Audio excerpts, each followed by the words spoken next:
The knot we are going to learn in this video may be the strongest knot you can tie when fishing. It's called the Uni Knot, and if its strength wasn't enough reason to use it, it's also an extremely easy and fast knot. So in this video, I'm going to teach you how to tie the Uni Knot by first tying it with braid, and then I'll tie it with monofilament line so you can see that as well. After that, I'll explain how learning this knot is actually exponentially more useful than it may seem, so stick around until the end of the video to see what I mean. So getting right into it, the first step of this knot is running your line through the eye of your tackle, in this case a hook. Now you want to give yourself a decent amount of tag end to work with here, and then you're just going to kind of double it over on itself on the main line. And you probably want to pinch or otherwise secure these two lines together, because the next thing that you're going to do is take your tag end and create a loop down and below your main line. So you have your tag end and your main line together, and now you've created this loop, and it kind of looks like a 6. Now what you're going to do is you're going to take your tag end and you are going to run it around and through this loop a number of times.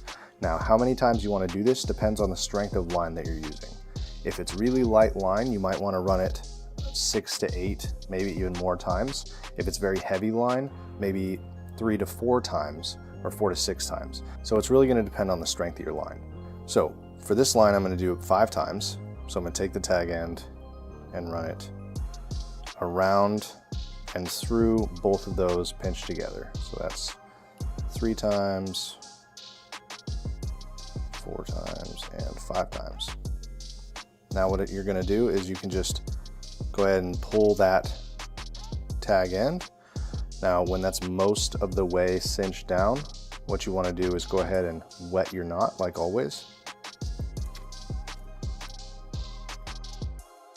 And then you can, before you take all the slack out here, you can pull the main line, which will draw the knot down to the eye of your hook.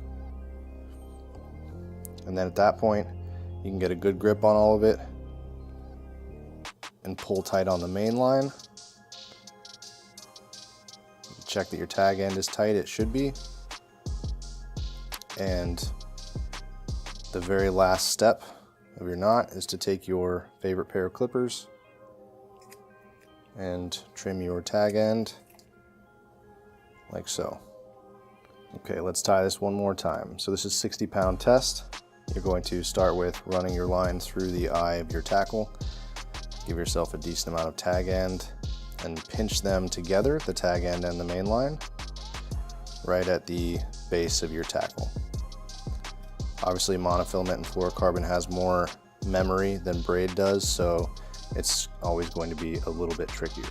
Now you've made your 6, and then this is heavier line, so I'm only going to wrap this 3 times. But you take your tag end and you run it around the 2 lines that are together there at the top of your loop. Once you've made your wraps, you can go ahead and pull on the tag end to start cinching your knot down. And you, at this point, want to wet your line. While that's happening, if this video has been at all helpful to you, hitting that subscribe button really helps the channel, and I appreciate it. And once that's wet, what you can do is grab your main line and begin to cinch it all the way down. Like so. Now you can see here you want to take your tag end and pull that slack out, and then you can grab your main line and pull it tight, and you can see everything fall into place. Trim your tag end. One unique reason this knot is so useful, aside from its strength and simplicity, is that by learning it, you actually now know one of the best ways to tie 2 pieces of line together. So if you need a way to tie a leader line onto your main line, by learning the Uni Knot, you really already know how. You just need to complete the process by tying it a second time. So click on this video here to learn how you can use what you just learned to quickly and effectively tie 2 lines together.